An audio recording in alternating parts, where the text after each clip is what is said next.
Probably no big surprise that around here we believe that technology can be a really big help on the path to school success. So I've picked 10 apps that I want to go over with you that work across devices, are easy to use, and are going to help students with managing time, staying organized, writing better papers, that kind of thing. And of course, we're going to factor in a little entertainment because all work and no play, right? So let's go ahead and get this started.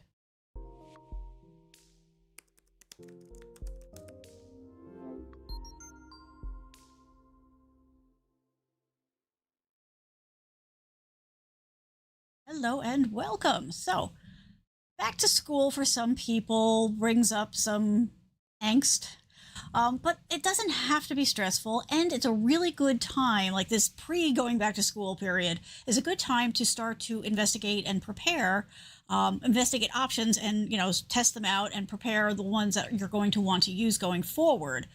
So in this video, we're going to share some apps that I think are really helpful for students of all ages.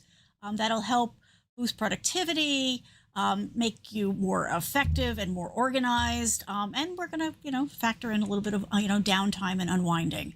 So let's, try to push away and get rid of the feeling of like learning and homework, school overwhelm, and say hello to the idea of a smoother school year using whatever tech-friendly tools are going to work best for you. Sound good? All right, now I've got all the links in the description as always. I am trying a new platform today and I don't really know how to get the links on there yet. So if you are on that other platform, feel free to reach out. You can always reach out to me here and I can send you the list as you need it. So we'll figure it all out. But now that the dumpster fire is no longer letting me live stream, this gives me the opportunity to try some different platforms out. So that's what we're going to do. Alrighty, now that we've got that out of the way, let's dive in, shall we? And the first thing we're going to talk about are learning and productivity power-ups, right? So these are the kind of tools that'll help you stay organized and help boost your learning process, right?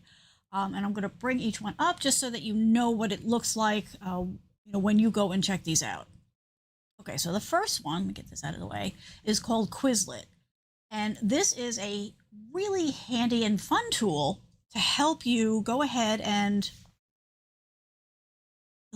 get up to speed on whatever topic you want. It's got a lot of different pieces, but the one I find a lot of people use to start with is to make it your study buddy, right? So make flashcards, practice tests. You can even do game kind of stuff on it. To get yourself up to date, of course, like everything else. I mean, at this point, they're trying to put AI in our socks, but it does include AI. So it gives you a lot of different ways. And what I suggest is that you go ahead and try a couple of them to see what works best for you. The other thing that it offers is other people's flashcards and stuff. I think if we go down here, we see some of them. Yeah. So there's different resources available to you. You can also take a look at and try other people's flashcard sets. So it's a really nice way to make it easy to go over the material, make it maybe a little bit more fun. It can be a little dry, just like rereading the material and rereading your notes. So this is another way to do it. Also, the very action of taking the information and then putting it into a tool like this also helps. Just like for some people, writing it down helps you learn it. Reciting it makes it easier for you to learn it. Everybody learns things in different ways. And this is just another tool that can help you on that path to making sure that this information is really being absorbed and learned whatever way works best for you. Because that is what this is all about. The whole trick to really maximizing everything in your learning experience is finding what works best for you, because what works best for me is not going to help you necessarily. It may not, but you do want to try different things to make sure that it's going to work for you. Next up is ToDo List, which you may have heard about. This one's been around for a while. Basically, it's your to-do list, but it's on steroids, big time, right? So you can break down your assignments into smaller tasks. Here, let me bring this up. Go. So yeah, break up your assignments into smaller lists, set your due dates, your reminders, so that you don't ever, miss a deadline. And again, as you see, their whole focus is to reduce the overwhelm, right? Make it easier for you to keep track of things and not worry about, oh my gosh, did I forget this? Or how are these lining up? Or do I have like a lot of things coming up? So you can go through, you can do this. The other thing that's really nice about this is you can work with your family. Like you can share this with your family. So if you want to stay on top of things that are happening at home, people's birthdays or events, that type of thing, you're going to want to go ahead and, put that in. You can separate it out. You can, flag different things, school, entertainment, family, like you can break it all up however you need to. But it gives you not only a way to stay organized, but also to communicate. And of course, it works across all of the things. Now, there is a free and a paid tier for this. So just be aware of that. Obviously, test drive and learn off of the free. But I just wanted to raise that in case that was an issue for you, that all these things you can at least start off for free. Most of them you can work with for free, which is really nice. For those of you who might be new here, my name is Kathleen. I'm here as your tech coach. The long and short version of this is technology is my day gig. It's also my hobby. So friends, family, neighbors, coworkers tend to come to me when they have questions, when they're looking for recommendations, that kind of thing. So that's why I do this show. If you have any questions, if you need more information, I also do consulting if you want that, but you can go to yourtechcoach.com. If there's a topic you want me to cover, feel free to go ahead and jump in there. All right, let's keep going. Next up is something called My Study Life. So this is sort of like your personal assistant that focuses on school. So again, let me bring this up so that you know what it looks like. Come on, there we go.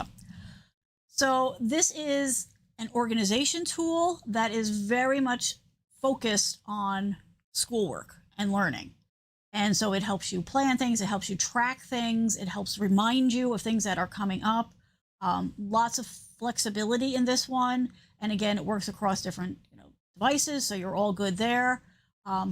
Super easy. I know a lot of people who are using this right now and are really enjoying it, so you can go ahead and check it out.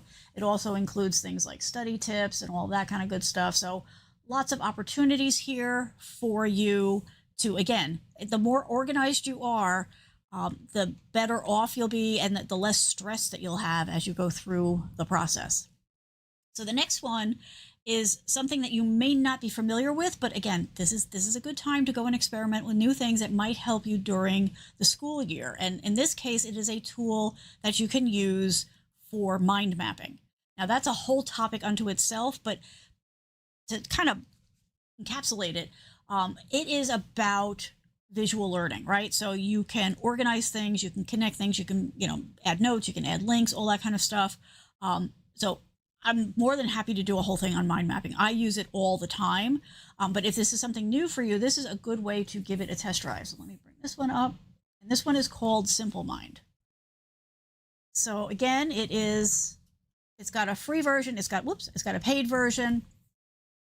Definitely start with your free version and give it a try. See how it works for you. And then you can go ahead and look at the other editions that are available for you. But like I said, this is a bigger topic. They do offer in their support some learning on how to use mind mapping, how to benefit from it, that kind of thing. So you can go and check it out. But for things like brainstorming ideas, organizing your notes, connecting concepts that you're learning as you're going along, it really is a game changer for a lot of people. I've introduced that to a lot of friends and coworkers, and new is always, a little hard for people, but most of them are still using it today because it's such a big win.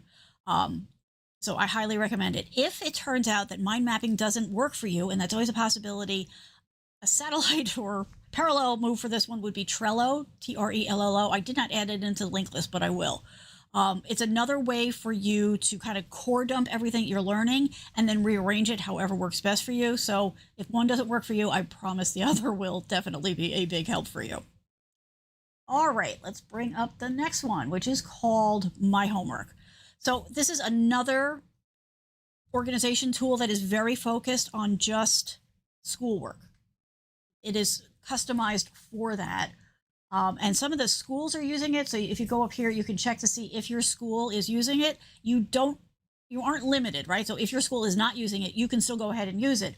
But if your school is using it, then they might be offering additional information or direct links and that kind of stuff. So it's worth going to look at. But it's great to make sure that you don't forget an assignment, that you don't forget your due dates, right? You can track your homework, your grades, all that kind of stuff. So this is a good way to stay organized and try to stay a little bit ahead of the curve on everything.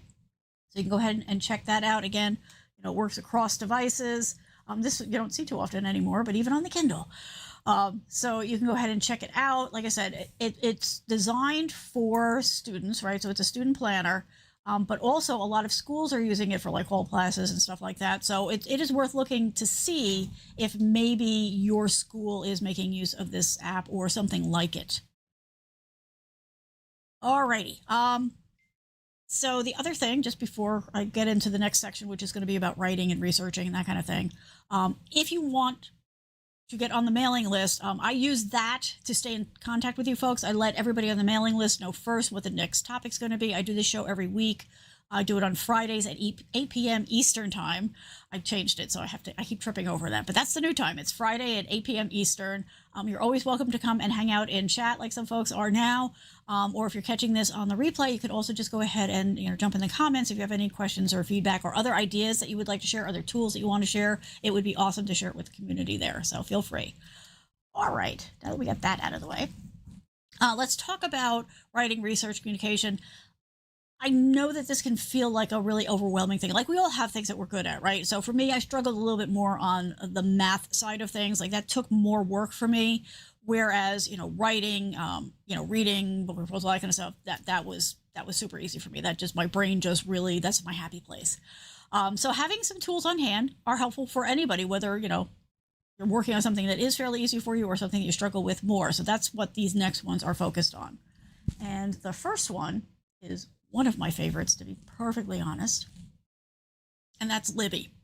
So Libby is basically like having an entire library, really a library system on your phone or your tablet or your whatever device you're using, right? So because Libby lets you borrow ebooks and audiobooks for free, so you can study anywhere, right? So instead of having to go and buy, all those copies of all the books that you have to read for your English Lit or whatever it is that you're studying, you can come here and you can use it. The only thing that you need to have here is you do need to have a library card.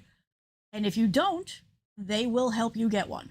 So they've got everything covered here. They walk you through everything. It's really quite easy. And the how to get a library card is right here. Getting a library card is free. So even that is free.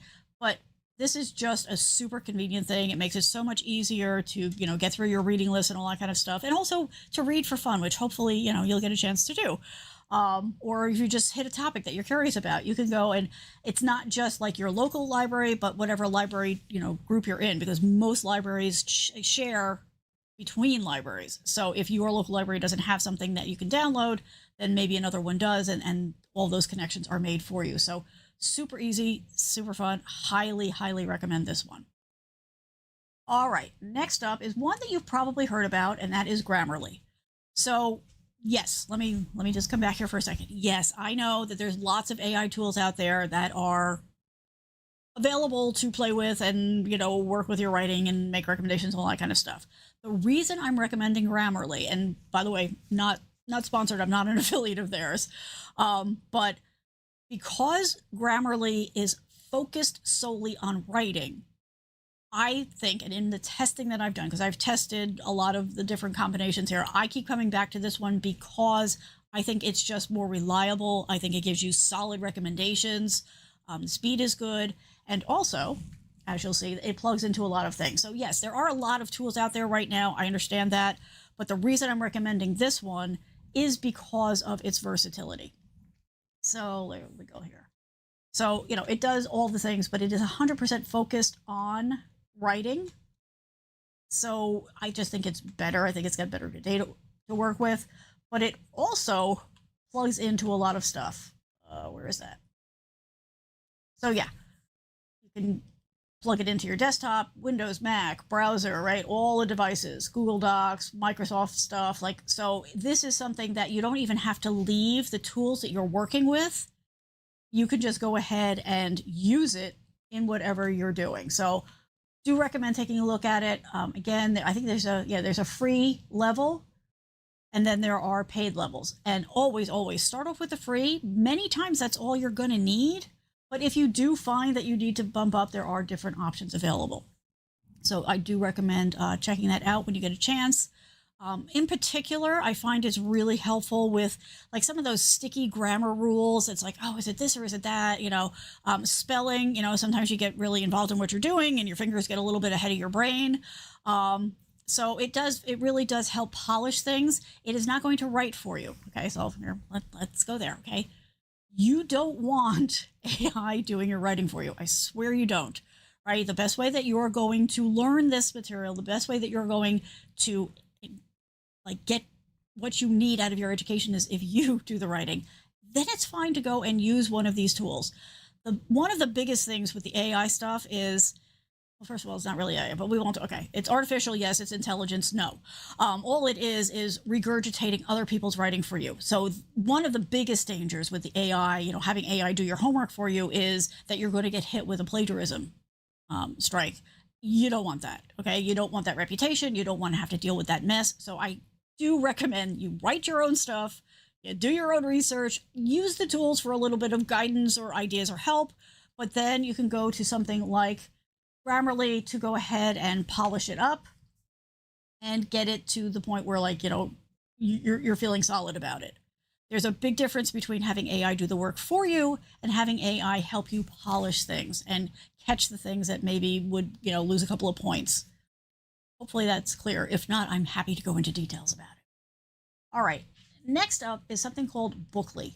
So again, it's going to depend on what your area of study is, but if you're going to have to do a lot of reading, this is a really good way to keep track of the stuff that you need to read, your progress, setting goals, all that kind of stuff. You can organize your stuff.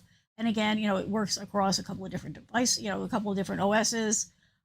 But it does help you stay focused. It does help you stay on top of things, and particularly when you're in a situation where you've got to maybe go and learn, read a bunch of different things for a bunch of different courses.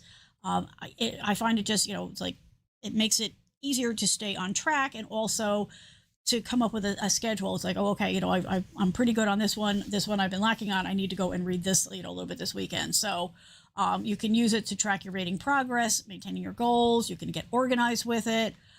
It will give you stats back. So some of us, we need that sort of gamification of doing things, right? So you can go and check your stats and see, have you been doing your readings? Are you up to date? Are you ahead of your schedule, which is even better? So it'll help you stay motivated. It'll help with your reading habits, all that kind of stuff. And, maybe the analytics are going to come back and tell you, wow, you're doing a great job. And so you can go and, watch a movie or something. Because remember, you do need to have some fun too. Alrighty, so next up, if you are doing papers that are research papers, right, and you need to track your notes, your citations, you need to, list your sources, all that kind of stuff, I think it's pronounced Zotero. This is a massively great tool for this because it makes it so easy for you to keep things organized by, class or project or whatever. Track all of the reference materials that you're using so that when the time comes for you to go and put all that information into your paper or your thesis or whatever, you can do it. And it makes it really easy to collect this information. So you can go through this in detail, but it's really a handy tool. I wish this had existed when I was in college because this would have made my life so much easier. But there we go. It is here. It is available to you. It is free. Okay. Now you can upgrade into different levels of storage and all that kind of stuff. But again, the people that I've heard about using this are finding that the free version is working very well for them. So again, highly recommend you go and you check that one out. Okay. Now, all work and no play, right? It's not a good thing. You need to make sure that you're balancing out your hard work with a little downtime, right? Now, there's lots of different options out there, but I did want to just mention one just to kind of trigger some ideas for when you are looking for that break. You're looking for that sorbet for your brain to kind of let everything settle in and, you're going to relax and lower your stress a little bit. So we're going to go ahead and we're going to look at Tubi. So Tubi.tv is free. It is legitimate. Okay, you don't have to worry about getting in trouble for using this. Nobody's going to give you any hassles because it's like old school TV. They make their money off of the ads. So yes, the downside is there's some ads, but you know what? It's free. They have a really good library that's always being updated, and it works on a lot of different devices. So you can watch this on your handheld, on your computer, on your Chromebook, whatever you've got, or you can stream it to a bunch of different things. You can do it on your gaming system, all that kind of stuff. This is just a minimal list. You can go and check out all of their devices. But it has a lot of different titles on it. Now, a lot of it is, maybe a little bit older school stuff, but that can be really nice to kind of sit back and relax with. So again, I highly recommend that you go and check it out. There are movies, there are TV shows. It does it in different languages. If you feel the need for some, kid time, you can do that. You can watch live TV. So it's a lot of different options in a very convenient little package.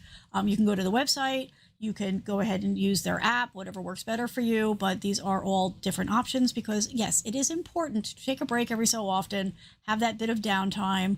And because there's no subscription required, it's very easy. Now, of course, you've got the other options, right? If your family's on Netflix, you can use that. Make sure you follow their rules, otherwise they get a little pissy. There's Amazon Prime. There's a lot of different options out there, but I just thought I'd mention this one because it's kind of unique in that, you don't have to pay anything for it. You're just going to sit back and watch and relax and recharge, which is always a good thing. Now, the next part I just wanted to touch on a little bit because anytime you're using something that is a free app, the reality is, right, there's no such thing as free, somewhere money's coming in. So like for Tubi, you're going to watch advertisements. That's how they get paid. Some of these other things, maybe raising some issues, particularly for the parents about, privacy and that type of thing. So I'm just going to touch on it lightly. You're going to want to, whichever tools you're going to decide to use, you're going to want to go in, read their privacy policy, find out what they're doing with the information, right? But things like Libby, Quizlet, Zotero, ToDo List, My Study Life, Simple Mind, My Homework, so on and so forth, they're going to collect some data, right? To improve their service, see what people are using, see what they're not using, see what they're struggling with, but also, to have the data for new projects that they may want to come up with or whatever. In general, when I research these folks, they generally have pretty strong privacy protections in place. They're not identifying you in any data that they're collecting. So that's why I went ahead and recommended them because they felt pretty safe to use. But as always, do your due diligence, make sure you're comfortable with how they're handling data. For Grammarly, right, this app is going to need access to your writing in order to do its job, right? So it's going to have to make the connection between you and what you're asking it to do. But it doesn't sell your data, at least from, when I'm recording this in August of 2024. That's what's in their privacy standards. And it doesn't use it for advertising purposes. So again, it is collecting. It does have to connect to your documents in order to help you. It's just logical in order to do that. It has to have the connection. So it is going to see what you're doing. It's an app. But it's not using that to say, hey, this person is doing these things and sells, sell you to a company, right? It's keeping your privacy, but it is going to connect to your stuff. For Bookly, same type of thing, right? So they do have to collect some information because they'd have to know what books you're asking them to help track. They're going to be aware of when you go in and you're, logging your stuff, what you're using, what you've read, how far you've gotten, all that kind of stuff, what goals you're setting. But again, their statements are that, all information is anonymous and can't be used to identify you. Tubi, like I mentioned, is ad supported, so it may track your viewing habits a little bit in order to show you relevant ads, but that is really it. It's not really going to be tracking you as a person and reporting out to anybody about that. So there you go. That's 10 apps that you can go and check out now. Try them out. See if they're going to fit into your workflow. See which ones are going to help you just rock your school year, right? Because the whole point the reason I do this, right, is that technology is here to help us, right? It should be here to help us. That should be the point. Technology should be working for us, not the other way around. I say that all the time. And it shouldn't be stressing you out. These are simple, straightforward apps. They're very easy to work with. They all have online support. They all have some sort of a knowledge base you can go to if you have questions. So I recommend that you pick a couple, give them a try, see how they might work out for you, see how they might help you just make things a little smoother going into school and going through your school year, and see if they can't help you just get that little bit extra, bit of support that you need in order to get through things. And as always, if you have comments, if you have questions, if you need more information about something, you can reach out here. If you're watching on one of the platforms where I can post, the links, I've done that. For those of you on the one that can't do that right now, I will figure out other ways. What I think I'll probably do is I'll go back and I will put those into my link tree, because that is in all of my profiles. See, just figured that one out live. Also, if you're watching this on a replay, go ahead and drop in the comments, which ones look interesting to you. If you have ones that you want to share, please feel free. But whatever, let's try to go into the school year positive, sure that we're going to be successful, and maybe even enjoy the process a little bit.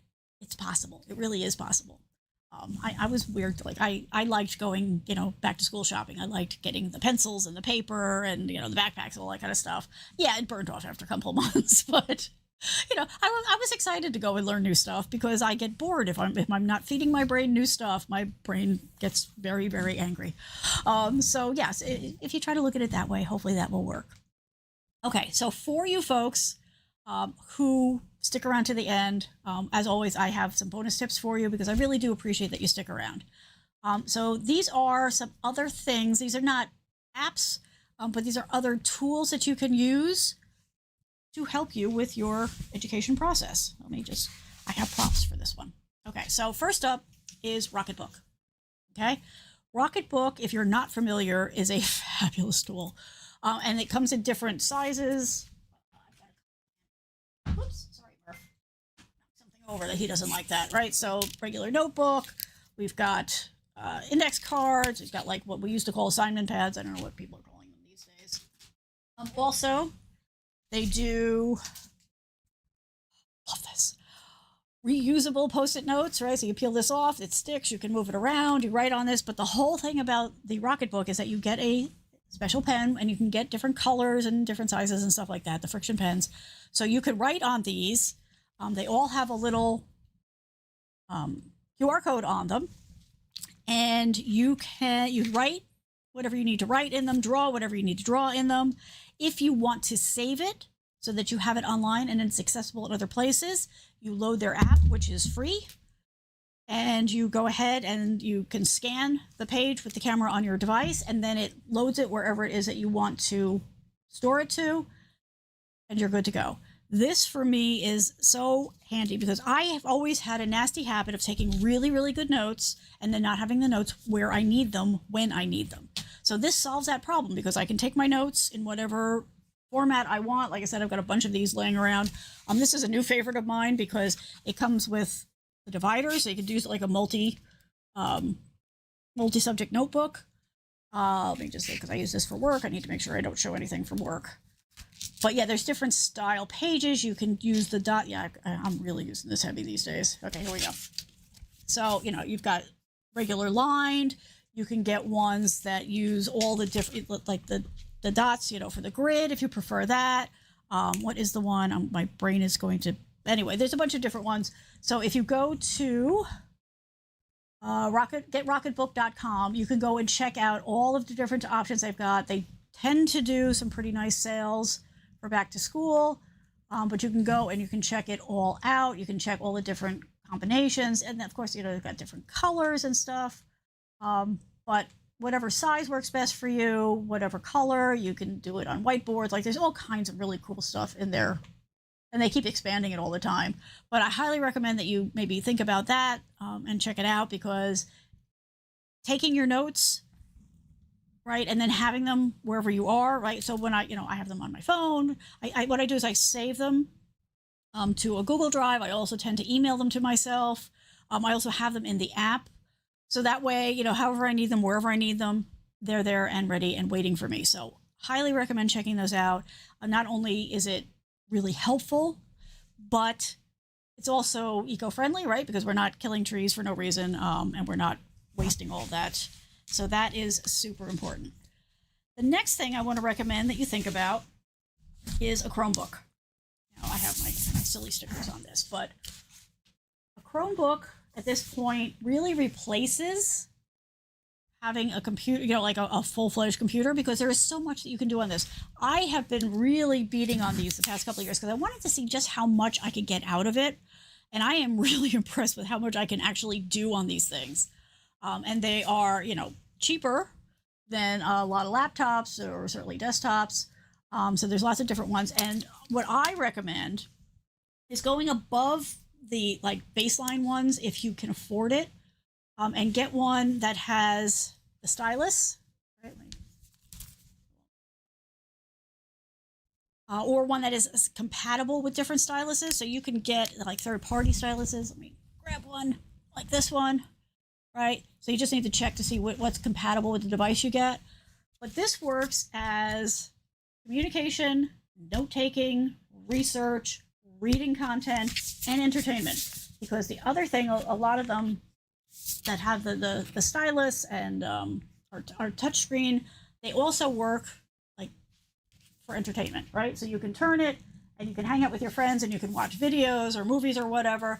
So this is a multitasking tool. I can tell you, I throw this in my bag. I take it with me. I do put it in a case, but that's not always a guarantee. I've had this one for a couple of years now, and I don't even think I've dented this one yet. I did finally dent my other one, but these take a beating and they keep going. But they are very, very useful. And let me just show you on the screen here. So I did in my, whoops, let's get that off, sorry. So I a whole page of different options here, right? So you can see them, for as little as $80. And then of course you can pay more. So I think the one that I got, I think this was about $600. This is the Samsung. But, you just go through it, read, obviously read the descriptions, decide what it is that you want. This is pretty close to what I've got, right? So some of them, most of them are Wi-Fi. You can get ones that will work on mobile cell signals. Those are a little bit more expensive, so you need to do a little research on them. But, read the reviews, read the descriptions. But like I said, if you look for, like this is pretty much the keywords. Touchscreen, dual. Some of them have webcam, some of them don't. You want to make sure that the case is flexible. It's just more comfortable to watch videos this way. I mean, you can do it the other way with the keyboard up, but I just find this works. This is also really good if you need to do any kind of drawing, if you're doing any kind of graphics, if you are, charting things, all that kind of stuff. I find it easier to do that kind of stuff this way than in a traditional laptop layout, but you do you, whatever works best. So go ahead and take a look at these. There's a couple of pages of them. Like I said, I did filter this so that it would show you the ones that are most flexible and going to provide that multi-tier support of being able to take notes, do your research, emails, communicate, FaceTime or, video chats or whatever with people, doing your entertainment on it and taking your notes. Literally, like I have in meetings. And also, so this is another workaround, sometimes the professors won't let you bring a computer in, but if you bring it in like this and you're writing on it, then it's no longer just a computer. Now you're just writing notes on it, and it doesn't have the screen between you and them. So a lot of times where they won't allow you to bring a laptop in, they might let you bring this in, particularly if you present it this way. So highly recommend thinking about that as an option. Got one more for you. This one is a little bit more pricey, but if you've been around me anytime, you know that I love it. And that is the Remarkable. So this is an e-ink notepad. Oops, it went to sleep. But again, it's a stylus. The reason that I'm a fan of this is because this is more focused, right? So the one, possible downside with something like the Chromebook is that it's connected, right? So you're going to get, email notifications, social media notifications, if you've got those turned on, all that kind of good stuff. Whereas the Remarkable is a focused device. So it does connect to Wi-Fi so that you can send your files and have them again available in different places. So you can save them to a Google Drive or whatever you like to use. You can email them to yourself. But this is all about focus and writing. You could also load EPUB files on it so you can do some reading on it, but highly recommend it. But I will admit up front, it's a little bit pricier. So again, I do have the link for you, so you can go and check it out. I went with the minimal, like you don't necessarily need the leather folio unless you want it. But the reason I picked this one over this one is this one doesn't come with the case, and you do definitely want the case for it. So if you don't like the case that they provide, which let me just show you again, it's this case. Okay. Okay, and this is magnetic. So it goes here. Let me see how easily I can pull this out for you. So if you don't get it with the case, then it's just this. And personally, I'm not comfortable just throwing this. I mean, it's really thin. It does have a hard back on it, but I'm not comfortable. Like I want a case on it. I want to, especially for what I paid for it. I want to make sure that it is covered. Now, I know some people worry about, oh, well, is it, how's the battery and all that kind of stuff. I go weeks, and I write in this every single day. So it's got a really good battery on it. Same thing with the Chromebook. I mean, even like I'm 2 years in on it, and I still get amazing use. I still get amazing battery life out of it. It is USB-C, right? Yes. It is USB-C to charge, so that's easy. You probably have multiples of those. But again, I just wanted to mention, like, if you are looking for a device to help you focus, this for me was a major game changer. It also comes with an app, so you can go ahead and, work on your files on your laptop or your desktop as well, and it shares the files back and forth. So, but because it is not a computer, it doesn't have those notifications popping up, right, about emails and all the other things that are just so easy to distract ourselves with. This is what I use when I want to like sit down and think through things, plan things out, whether I'm, handwriting notes or I'm, sketching out ideas for things. And there is a keyboard available for it if you want to use that. But really, their handwriting, like to text, works really well. So you can like just write things, try to be neat. And then you select them, and then it will convert it to text for you. It does have an on-screen keyboard. So if you want to do that, because again, depending on what we're doing, like sometimes writing by hand with a pen or a stylus is the direct connection between your ideas in your brain and what you're working with. Sometimes the text just flows better if you're typing. So it's going to depend, but this does bring you a level of flexibility, and is fairly, I mean, it's not paper, like it's not lightweight paper, but it's not super heavy either. It's not going to weigh you down all that much. But it does give you that focus zen, which can be a little hard to get sometimes with the other devices. So that's the bonus for you. Those 3 recommendations, whether it's, you the student or your student, I would go ahead and take a look at those. Obviously, depending on what they're studying and what you want them to have access to, one of these may be a better solution for you than the others, but I do recommend, and I use all of these on a regular basis. I will say I'm addicted to the Rocketbook sticky notes, like being able to use this and then not have to throw it away, but like but that I didn't explain it. So you just put a little water on it, you wipe it with a cloth, and it's good to reuse again. I have Rocketbooks that I have been using for years, and they're still good. I mean, yes, at some point I'm probably going to wear out a page or two, but overall they are very, very durable. So hopefully this was helpful. Like I said, if you have any suggestions, if you have any questions, you can always reach out to me here at yourtechcoach.com. Also, whether you're watching this now or you're watching this on the replay, go ahead. If you have any ideas that you want to share, if you want some more information on stuff, go ahead and throw that in the comments. I do come back and read every single one of them. Just be patient with me because it does take a little bit of time. There's lots of you and one of me. All right, everybody, have a good one.